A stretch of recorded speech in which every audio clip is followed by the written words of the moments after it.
Allez, comme tous les dimanches, petite review de la semaine, 29 vidéos ont été faites.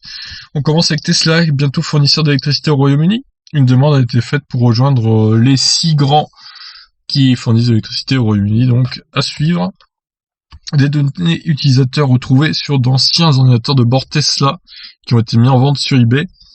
Et rien n'a été effacé après le changement de hardware, donc ça c'est un peu dommage parce qu'il y a des données clients du coup comme Netflix, les adresses, etc.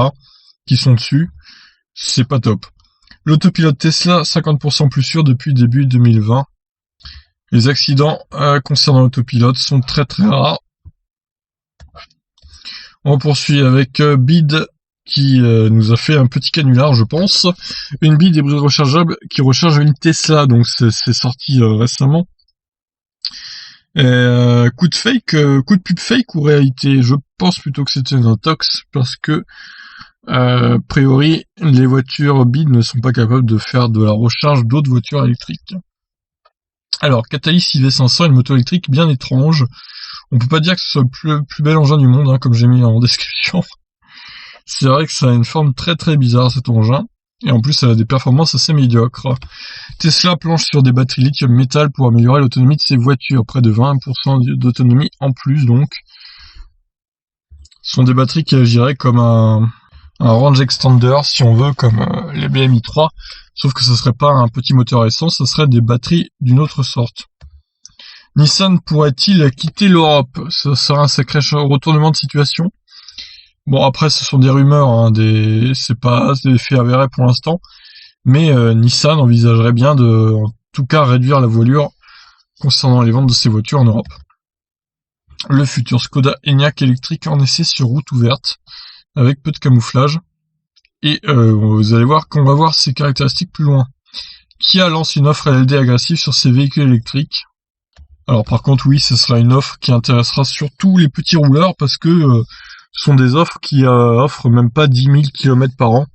Donc pour une voiture électrique avec une telle autonomie, c'est pas énorme hein, quand même. Hein. L'ID3 First sera officiellement disponible à la précommande mi-juin, le 17 exactement.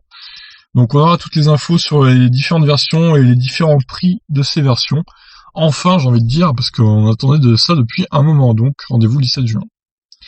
BID importe en Europe un gros SUV électrique, le BID Tang. Par contre, ce sera d'abord pour la Norvège, et seulement pour la Norvège, pour l'instant du moins. Et si ça marche bien pour eux, bah je pense qu'ils verront pour venir dans les autres pays de la zone euro. Arcfox, nouveau constructeur de voitures électriques en Chine, toujours plus de concurrence au pays du soleil levant. Donc voilà, pour l'instant ça ne nous concerne pas. L'Audi Q4 e-tron sera-t-il moins cher que le modèle Y? Certaines rumeurs parlent d'un prix de 45 000 $ pour la version de base. Hein. Vous m'avez dit en commentaire, oui mais Audi en général, il faut rajouter des options à 10 000 € pour être bien. Oui, c'est vrai que Audi, il fonctionne comme ça. Il y a beaucoup d'options sur leur voiture. Alors, poursuivons avec le MGZS EV qui obtient les 5 étoiles au test Euro NCAP. Donc voilà, comme quoi les véhicules chinois ne sont pas pour autant dangereux. Pas tous du moins. Bientôt les appels en visioconférence dans les Tesla. Elon Musk l'a confirmé sur Twitter, donc ça c'est une bonne nouvelle. Hein. Ça utilisera donc la caméra intérieure du véhicule. Et si les voitures électriques se rechargeaient les unes aux autres en roulant? Alors ça c'était vraiment un peu farfelu comme article, je voulais partager quand même, mais franchement j'y crois pas du tout, je vous laisse aller voir la vidéo. Donc ça y est, on a eu des infos détaillées sur le Skoda Enyaq. Alors on m'a dit que c'était pas 4, c'est IV en fait. Bon, c'est un peu bizarre la dénomination des voitures électriques, des véhicules électriques. Pour Skoda, concernant Skoda, c'est pareil avec la Citigo d'ailleurs, il y a cette mention I et V. Ça fait un peu con d'ailleurs. Ils auraient mis EV à la limite, ça aurait été plus logique, mais IV, je vois pas trop l'intérêt, mais bon, bref. En tout cas, on a toutes les caractéristiques, je vous laisse aller découvrir ça dans la vidéo. Alors, un modèle Roadster de chez Tesla, le nouveau Roadster, qui ne sortira pas en 2020. Bon, c'est pas étonnant, hein, parce qu'on n'avait pas vraiment de nouvelles, pas d'actu concernant cette voiture. On parle plus de 2022, voire peut-être même 2023. Elon Musk préférant se concentrer sur le camion, le semi, le Cybertruck également. Et évidemment, le modèle Y qui est en préparation dans tous les pays. Alors, Elon Musk donne un prénom étrange à son nouvel enfant. Ça, c'est vraiment la news people, hein, je vous laisse aller voir, mais c'était vraiment déconcertant, ce prénom. Volvo envisage de sortir une voiture équipée de la technologie LiDAR. On ne sait pas si ça sera une voiture électrique. Bon, a priori, je pense que personnellement oui, mais bon, on n'en est pas sûr. Voilà, cette technologie LiDAR un peu boudée par les autres constructeurs. Le Citroën IC4 sera présenté fin juin. Donc un espèce de SUV coupé, hein, comme vous le voyez dans cette photo camouflage.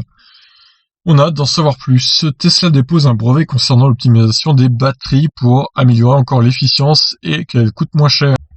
Donc chez Tesla, on ne s'arrête jamais d'évoluer. Les employés de Tesla pensent que Musk nuit à l'image de l'entreprise. Ça, c'est pas étonnant parce il n'y a pas que les employés, je pense, qui pensent ça. L'enquête concernant l'explosion du Kona au Canada se poursuit, mais pour l'instant, ça pédale un peu dans la semoule. Personne ne sait rien, donc va falloir attendre. Alors les annonces sur le Bon Coin, pas mal de Model 3, une espèce de ion camouflé avec une espèce de un espèce de sticker All Blacks. Je vois pas trop l'intérêt, pourquoi ils ont mis ça. Peut-être des fans de rugby, mais bon, bref, pas mal d'annonces intéressantes cette semaine. Donc les prix chez Tesla, les prix n'ont pas bougé. Par contre, le mois de livraison a bougé. C'est passé à août. C'était à juin avant. Donc bon, si vous si vous souhaitez commander votre Tesla, il va falloir être patient, malheureusement. Le top 10 des véhicules électriques interdits, notamment des trottinettes qui roulent à 130 km/h. C'est un peu dangereux quand même. Hein. Alors, une autre news concernant Elon Musk, qui menace de quitter la Californie. Il exige la réouverture de son usine de Fremont, parce que, oui, c'est vrai que pour l'instant, les autorités californiennes refusent ça. Et on finit donc avec le point sur le coronavirus à 24 heures du déconfinement, vu que c'est demain, lundi 11, le déconfinement. Voilà, sur ce, je vous laisse pour cette semaine et on se retrouve demain lundi pour une nouvelle semaine d'actu sur la chaîne. Ciao.